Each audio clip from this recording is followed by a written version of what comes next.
जय हिंद दोस्तों, स्वागत है आपका हमारे YouTube चैनल पर। दोस्तों, कैश एक ऐसी वस्तु है जो हर घर में हर व्यक्ति के द्वारा यूज की जाती है। 8 साल से लेकर 60 साल तक बच्चा, बुजुर्ग, बूढ़ा, लेडीज, जेंट्स हर इसको ट्रांजैक्ट करते हैं। तो दोस्तों, इनकम टैक्स डिपार्टमेंट ने डीमोनेटाइजेशन के बाद में बहुत से ऐसे रूल बना दिए हैं, कैश से रिलेटेड बहुत सारी लिमिट को डिफाइन कर दिया है। अगर आप इन लिमिट से क्रॉस करके इन ट्रांजैक्शंस को करते हैं तो आपको बहुत बड़ी दिक्कत, परेशानी, समस्या का सामना करना पड़ सकता है और इनकम टैक्स डिपार्टमेंट को जवाब देना पड़ सकता है।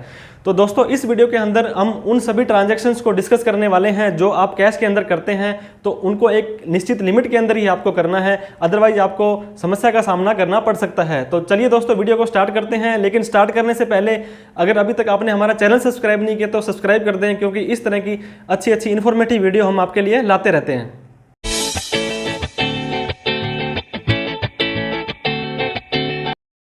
Cash transaction and income tax rules. तो दोस्तों, सबसे ज़्यादा ट्रांजैक्शन जो कैश की होती है वो सेविंग अकाउंट के अंदर नॉर्मल व्यक्ति करता है, क्योंकि सेविंग अकाउंट हर व्यक्ति के पास हर घर में होता है। और कुछ लोग तो जाने अनजाने के अंदर अन्य किसी व्यक्तियों के जो कैश के ट्रांजैक्शन है वो भी अपने अकाउंट में कर लेते हैं, तो वो ये जो चीज़ करनी सही नहीं है। तो सबसे पहले मैं दोस्तों आपको बताना चाहूँगा, सेविंग अकाउंट जो है वो सारे बैंकों को आपका जो इनकम टैक्स डिपार्टमेंट है एक ही अकाउंट मानता है, क्योंकि आपके जो सभी अकाउंट हैं वो पैन कार्ड से जुड़े हुए हैं। चाहे आप 5 अकाउंट रखिए, चाहे 8 अकाउंट रखिए, चाहे 1 अकाउंट रखिए, इनकम टैक्स डिपार्टमेंट की नज़र में वो सिर्फ आपका एक ही अकाउंट माना जाएगा, अलग अलग अकाउंट बैंकों में है तो भी। तो दोस्तों, एक फाइनेंशियल ईयर के अंदर, जैसे कि अभी फाइनेंशियल ईयर 2021-22 स्टार्ट हुआ है, 1/4/2021 से लेकर 31 मार्च 2022 तक अगर आप अपने सेविंग अकाउंट के अंदर 10 लाख रुपए से ज़्यादा का कैश या तो डिपॉजिट जमा करवा देते हैं या निकाल लेते हैं, दोनों में से कुछ भी एक रूल अगर आपका पूरा हो जाता है, तो दोस्तों वो जो बैंक है वो स्टेटमेंट ऑफ फाइनेंशियल ट्रांजैक्शन के तहत आपकी ये सूचना जो है वो इनकम टैक्स डिपार्टमेंट को दे देगा कि इस व्यक्ति के खाते में 10 लाख रुपए से ज़्यादा कैश जमा हुआ है या कैश निकला है। तब इनकम टैक्स डिपार्टमेंट दोस्तों देखेगा कि इस व्यक्ति ने रिटर्न भरी है नहीं भरी है। अगर रिटर्न नहीं भरी है तो आपको वो नॉन फाइलिंग का नोटिस देगा कि आपने रिटर्न क्यों नहीं भरी है। अगर रिटर्न भरी है तो वो आपके ट्रांजैक्शंस देखेगा, आपकी इनकम देखेगा कि वो आपकी इनकम इन ट्रांजैक्शंस को जस्टिफाई कर रही है, इस कैश डिपॉजिट को या विड्रॉल को, तो आपको वो कुछ भी नहीं बोलेगा। अदरवाइज आपसे वो फर्दर इन्फॉर्मेशन मांग सकता है। दोस्तों, सेविंग अकाउंट और इनकम टैक्स से रिलेटेड हमने एक वीडियो बनाई है जिसपे आप लोगों ने बहुत प्यार दिया है और उसको लगभग उसके 400 के 4 लाख व्यू पूरे हो चुके हैं, तो इसके लिए भी मैं आपको थैंक यू कहना चाहूँगा। दोस्तों, अगर आपने वो वीडियो नहीं देखी है तो वो भी ज़रूर देखें, जिसका मैंने लिंक है वो डिस्क्रिप्शन बॉक्स में दे दिया है। इसके बाद में दोस्तों, सेविंग अकाउंट से रिलेटेड करंट अकाउंट है। करंट अकाउंट लगभग बिजनेसमैन्स का होता है, जो व्यापार करते हैं, जिनकी GST नंबर होता है या इस तरह का जो है।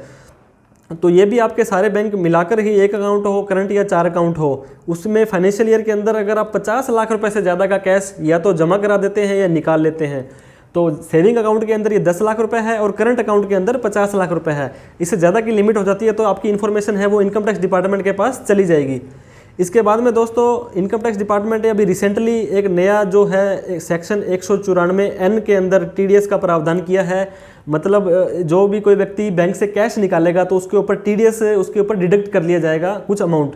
तो दोस्तों, इसके अंदर भी इनकम टैक्स डिपार्टमेंट ने व्यक्तियों को 2 कैटेगरी में डाला है। एक व्यक्ति जो अपनी रिटर्न, इनकम टैक्स की रिटर्न नहीं भरते हैं, जिन्होंने पिछले 3 साल तक अपनी इनकम टैक्स की रिटर्न नहीं भरी है, और वो व्यक्ति 20 लाख रुपये से ज़्यादा का कैश किसी बैंक से निकालता है, तो बैंक क्या करेगा दोस्तों, 20 लाख रुपए से ऊपर वाले कैश के ऊपर 2% TDS काट लेगा। 20 लाख रुपए से 1 करोड़ रुपए तक जो भी पैसा व्यक्ति निकालेगा एक फाइनेंशियल ईयर के अंदर, तो उसको 2% TDS काट करके वो पैसा मिलेगा या उसके अकाउंट से कट जाएगा। और जो व्यक्ति रिटर्न नहीं भरते हैं, 1 करोड़ से ज़्यादा का कैश निकालते हैं, तो उनको 5% TDS कटवाना पड़ेगा। मीन्स अगर किसी व्यक्ति ने एक साल में 30 लाख रुपये का कैश निकाला है और वो अपनी इनकम टैक्स की रिटर्न नहीं भरता है, तो 20 लाख से ऊपर जो है 10 लाख रुपए, 10 लाख रुपए के ऊपर दोस्तों 2% के हिसाब से वो आपका TDS है बैंक काट लेगा 2000 रुपये। वो काट के इनकम टैक्स डिपार्टमेंट को जमा करवा देंगे कि इस व्यक्ति ने हमारे से 30 लाख रुपए का कैश निकाला है। अब वो कैश कहाँ से आया, कहाँ यूज किया, वो आप जानो और ये इनकम टैक्स डिपार्टमेंट जाने और वो क्लाइंट जाने। तो दूसरी कैटेगरी दोस्तों ऐसी होती है, जो व्यक्ति अपना इनकम टैक्स की 3 साल से रिटर्न भर रहा है, तो उसको 20 लाख रुपए से अगर ज़्यादा निकालता है तो कोई TDS नहीं कटेगा उसका।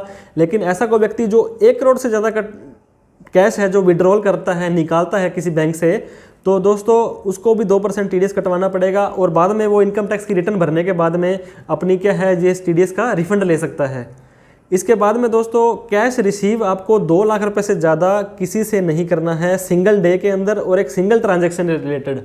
मतलब ऐसी कोई ट्रांजैक्शन दोस्तों जो आप ऑन रिकॉर्ड कर रहे हैं, मतलब जिसका आप अकाउंट रख रहे हैं बही खाते में, आपको उसको दिखा रहे हैं, तो वो आपको 2 लाख रुपए से ज़्यादा किसी भी व्यक्ति से कैश है वो नहीं लेना है, चाहे वो किसी भी ट्रांजैक्शन से रिलेटेड हो।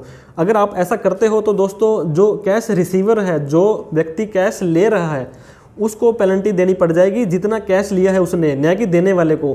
अब सपोज करो आपने किसी ट्रांजैक्शन से रिलेटेड 3 लाख रुपए किसी से कैश ले लिए हैं और आपने अपने बुक्स ऑफ अकाउंट में या किसी को शो कर दिया है कि मैंने इससे 3 लाख रुपए लिया है, तो इनकम टैक्स डिपार्टमेंट को अगर पता लगता है तो आपको 3 लाख रुपए तक की पेनल्टी लगा सकता है। क्योंकि डीमोनेटाइजेशन नोटबंदी के बाद में काफ़ी सारे strict rule income tax department ने इंट्रोड्यूस किए हैं, जिसके तहत कि आपको कैश में ट्रांजैक्शन करने से बचना है। इसके बाद में दोस्तों शादियों का सीज़न चल रहा है, तो आपको क्या है, घर में शादी के लिए पैसा देना भी पड़ता है, कहीं से पैसा आता भी है।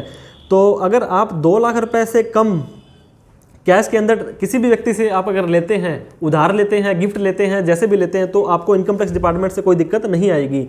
और वहीं पे अगर आपको किसी खर्चे का आपको भुगतान करना है, सपोज करो दोस्तों कि आपने कैटरिंग वाले को, टेंट वाले को, किसी हलवाई को पैसे देने हैं, तो आप 2 लाख रुपए तक पर ट्रांजैक्शन का किसी भी व्यक्ति को दे सकते हैं। मीन्स 2 लाख रुपए से ज़्यादा आप एक व्यक्ति से नहीं दिखा सकते हैं। और मैं आपको दोस्तों ये और बताना चाहूँगा, जो शादी का एक जो इवेंट होता है किसी व्यक्ति में, ये टैक्स प्लानिंग के लिहाज से बहुत ही अच्छा टाइम होता है। मतलब शादी के ऊपर जो भी गिफ्ट मिलता है किसी व्यक्ति को वो टैक्स फ्री होता है। तो आप इस शादी के टाइम में अच्छी टैक्स प्लानिंग कर सकते हैं और आपका काफ़ी सारा जो है टैक्स वो बचा सकते हैं। इसके बाद में दोस्तों गिफ्ट की बात करते हैं। गिफ्ट या उपहार, ऐसा कोई व्यक्ति जो किसी को देता है तो उसे क्या है, क्या कैश के अंदर गिफ्ट ले सकता है या नहीं ले सकता है। तो 2 लाख रुपए तक, जैसे मान लो दोस्तों वो 2 लाख रुपए की जो मैंने लिमिट बताई है वो तो आपकी हर सिचुएशन के अंदर लागू होगी। मतलब 2 लाख रुपए से ज़्यादा कैश आप गिफ्ट नहीं ले सकते हैं किसी से भी। अगर ये 2 लाख रुपए का गिफ्ट आपने किसी रिलेटिव से लिया है दोस्तों, अपने रिलेटिव इनकम टैक्स के अंदर एक डेफिनेशन होती है, उससे लिया है, तो आपका ये 2 लाख रुपए टैक्स फ्री हो जाएगा। न तो टैक्स देने वाले को, ये गिफ्ट देने वाले को कोई दिक्कत है, ना गिफ्ट लेने वाले को। लेकिन ये 2 लाख रुपए या इससे कम का जो गिफ्ट आपने किसी नॉन रिलेटिव से लिया है, दोस्त से लिया है, मैंने तो ऐसे कोई दोस्त नहीं देखे हैं जो गिफ्ट देते हैं, लेकिन फिर भी कोई देता है और वो 50,000 रुपये से ज़्यादा का देता है, तो वो गिफ्ट लेने वाले की इनकम में जुड़ जाएगा, इनकम फ्रॉम अदर सोर्स, और उसको उसके हिसाब से ही टैक्स देना पड़ सकता है। इसके बाद में दोस्तों इनकम टैक्स डिपार्टमेंट ने नोटबंदी के बाद में ये एक रूल और निकाला था। अगर आपका कैश ट्रांजैक्शन 1 करोड़ से ऊपर हो जाता है किसी करंट अकाउंट के अंदर, आपने अपने करंट अकाउंट के अंदर 1 करोड़ से ज़्यादा का कैश जमा करा दिया है और आपकी इनकम है वो टैक्सेबल लिमिट से कम है, जैसे 2.5 लाख रुपए से अगर आपकी इनकम कम है, फिर भी आपको आपकी इनकम टैक्स की रिटर्न भरनी पड़ेगी। ये जो सेक्शन 139 का 7th प्रोविजो बोलता है कि आपको ऐसा करना पड़ेगा। इसके बाद में दोस्तों बिजनेस जो होते हैं, बड़े बड़े बिजनेसमैन या जो ऐसे बिजनेसमैन जिनके बुक्स ऑफ अकाउंट ऑडिट होती है, मतलब जिनकी 1 करोड़ से ज़्यादा की सेल होती है, या जो प्रोफेशनल है उनकी 25 लाख रुपए से ज़्यादा की रिसिप्ट है, तो उनको क्या दोस्तों 10,000 रुपये से ज़्यादा का खर्चा किसी को नहीं देना है। मतलब 10,000 रुपये से ज़्यादा की पेमेंट वो किसी को नहीं दे सकते हैं। और वो लिमिट जो ट्रांसपोर्टर के मामले में 35,000 रुपये, क्योंकि कई बार दिक्कत आती है ट्रांसपोर्टर को पेमेंट करने के लिए, वो कैश में ही लेके खुश रहते हैं। तो अगर आप ऐसा करते हैं 10,000 रुपये 35,000 रुपये से ज़्यादा, तो वो जो खर्चा जिससे रिलेटेड आपने किया है जो कि रेवेन्यू एक्सपेंडिचर है, तो उसको आपको इनकम टैक्स के अंदर क्लेम नहीं मिलेगा, उसकी छूट नहीं मिलेगी। अगर वो खर्चा कैपिटल एक्सपेंडिचर है, मतलब कोई मशीनरी वगैरह ली है, तो उसके लिए आपको डेप्रिसिएशन नहीं मिलेगा अगर आप उसको कैश में पेमेंट कर देते हो। इनकम टैक्स के अंदर जो ऑडिट करवाते हैं चार्टर्ड अकाउंटेंट से, वो प्रॉपर एक एक ट्रांजेक्शन को चेक करते हैं। अगर ऐसा होता है तो वो इनकम टैक्स डिपार्टमेंट को रिपोर्ट भी करते हैं। इसके बाद में दोस्तों डोनेशन की हम बात करेंगे। इनकम टैक्स डिपार्टमेंट के अंदर जो ट्रस्ट जो होती है रजिस्टर्ड होती है, जो उसको धारा 80G बोलते हैं, 80G के अंदर उसके अंदर क्या होता है दोस्तों, मोस्टली क्या 50% डिडक्शन मिल जाती है आपको। जैसे आपने किसी को 1 लाख रुपए की डोनेशन दी तो 50,000 रुपये आपकी इनकम कम हो जाएगी। और ऐसा, और एक होती है 80GGB GGC के अंदर आप पॉलिटिकल पार्टी को देते हो डोनेशन, तो उसके अंदर 100% की डिडक्शन मिलती है आपको, कि मतलब जितना पैसा दोगे वो आपका इनकम टैक्स में इतनी इनकम आपकी कम हो जाएगी। इस तरह की डोनेशन अगर आप देना चाहते हो तो आप 2,000 रुपये से ज़्यादा कैश में नहीं दे सकते हो। आपको ऑन अकाउंट रिकॉर्ड और चेक से या UPI नेफ्ट ट्रांसफ़र करके ही ये पेमेंट करनी पड़ेगी। और इसके बाद में दोस्तों restrictions of accepting payment of loan deposit and advance. आपने किसी व्यक्ति से लोन वगैरह लेना है ऑन रिकॉर्ड, तो 20,000 रुपये से ज़्यादा का जो आप दोस्तों किसी से लोन भी ऑन रिकॉर्ड नहीं ले सकते हैं। इसमें भी इनकम टैक्स डिपार्टमेंट ने रिस्ट्रिक्शंस लगा रखी हैं। इसके बाद में दोस्तों एक क्वेश्चन ये था कि आप कितना जो कैश है वो अपने घर पे रख सकते हैं।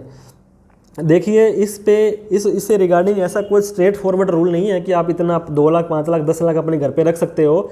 आपको एक कंडीशन तो ये फुलफिल करनी है कि ये जो आपका कैश है वो अकाउंटेड मनी होनी चाहिए, मतलब ऑन रिकॉर्ड। जैसे कि सपोज करो आपकी आज के दिन की शॉप की बिक्री है 5 लाख रुपए, या आपने कोई ऐसे ट्रांजैक्शंस की है जिसको आप जस्टिफाई कर सकते हो कि ये पैसा यहाँ से आया है, तो दोस्तों आप कितना भी पैसा है वो अपने घर पे रख सकते हैं। लेकिन आपको चोरी का, आग का, इससे ऐसी चीज़ों का ध्यान में रखना है, ज़्यादा पैसा घर पे नहीं रखना है। और अगर आपके पास में घर में हैवी पैसा पड़ा है, कई लोग छुपा के रखते हैं अनअकाउंटेड मनी, और उस कैश की इनकम टैक्स डिपार्टमेंट को कोई व्यक्ति शिकायत कर देता है और वो पैसा आपका पकड़ा जाता है, तब वो आपकी सारी की सारी इनकम मान करके आपके पास इंटरेस्ट, टैक्स, पेनल्टी और काफ़ी सारे आपके ऊपर वो कानून लागू हो जाएंगे। तो इसका समाधान क्या है दोस्तों? कैश ट्रांजैक्शंस को कम करें। सबसे पहले तो जहाँ पर हो सकता है वहीं पे करें, अदरवाइज कैश ट्रांजैक्शन को आप अवॉइड करने की कोशिश करें। इनकम टैक्स की रिटर्न जरूर भरें दोस्तों। आपकी अभी 1 ही साल की रिटर्न पॉसिबल है, वो फाइनेंशियल ईयर 20-21 है आपका, वो भी अभी स्टार्ट होने वाली है दोस्तों। अगर आप रिटर्न भरते हैं इनकम टैक्स की, तो डिपार्टमेंट के पास में एक तो क्या है, आपकी इनकम की इन्फॉर्मेशन चली जाएगी कि ये व्यक्ति कमाई कर रहा है, तो कुछ ट्रांजैक्शन कर रहा है, तो वो उसकी कमाई के अंदर शो हो रहा है, तो वो आपकी इनकम टैक्स डिपार्टमेंट को ये पता लगता है कि ये बंदा कुछ ना कुछ बिजनेस कर रहा है, तो आपको जल्दी से परेशान नहीं करते हैं। इसके बाद में आपको बुक्स ऑफ अकाउंट मेंटेन करने हैं। बुक्स ऑफ अकाउंट नहीं हो पाते तो एक रजिस्टर डायरी लगा के रखिए दोस्तों। कोई कैश का ट्रांजैक्शन करते हैं तो ये पैसा मिस्टर एक्स से लिया, मिस्टर वाई से लिया, इतनी तारीख को लिया, तो उसको क्या, कल को अगर आपको कोई नोटिस वगैरह आता है तो उसको आप जस्टिफाई कर सकते हैं। डेबिट कार्ड का यूज़ करिए, क्रेडिट कार्ड का यूज़ करिए। क्रेडिट कार्ड में भी 10 लाख की लिमिट है दोस्तों पर ईयर की। यूपीआई आजकल चल रहा है विदाउट एनी चार्जेस आज का, अभी तक तो ये अपनी सर्विस दे रहे हैं। नेट बैंकिंग, नेफ्ट, आरटीजीएस करें। और दूसरी बात दोस्तों, अपनी फैमिली बैंक अकाउंट, जो फैमिली मेंबर हैं उनके बैंक अकाउंट का आप यूज़ कर सकते हैं।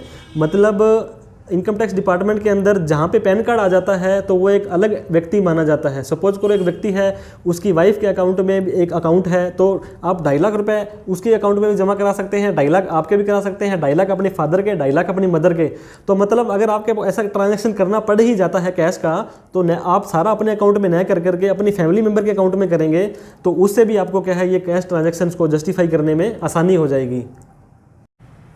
तो आशा करते हैं दोस्तों आपको कैश ट्रांजैक्शंस की जो लिमिट है वो अच्छी तरह से समझ में आ गई होंगी, और आप इन ट्रांजैक्शंस करते समय जो कैश की ट्रांजैक्शन करेंगे तो इन लिमिट को विशेषकर ध्यान में रखेंगे, नहीं तो आपको दिक्कतों का सामना करना पड़ सकता है। और ये वीडियो अच्छी लगी तो दोस्तों इसे लाइक करें, दोस्तों के अंदर शेयर भी करें, और हमारा चैनल सब्सक्राइब भी नहीं किया तो सब्सक्राइब कर लें, क्योंकि आपके एक सब्सक्रिप्शन से हमारा हौसला बढ़ जाता है। थैंक यू सो मच दोस्तों। जय हिंद, जय भारत।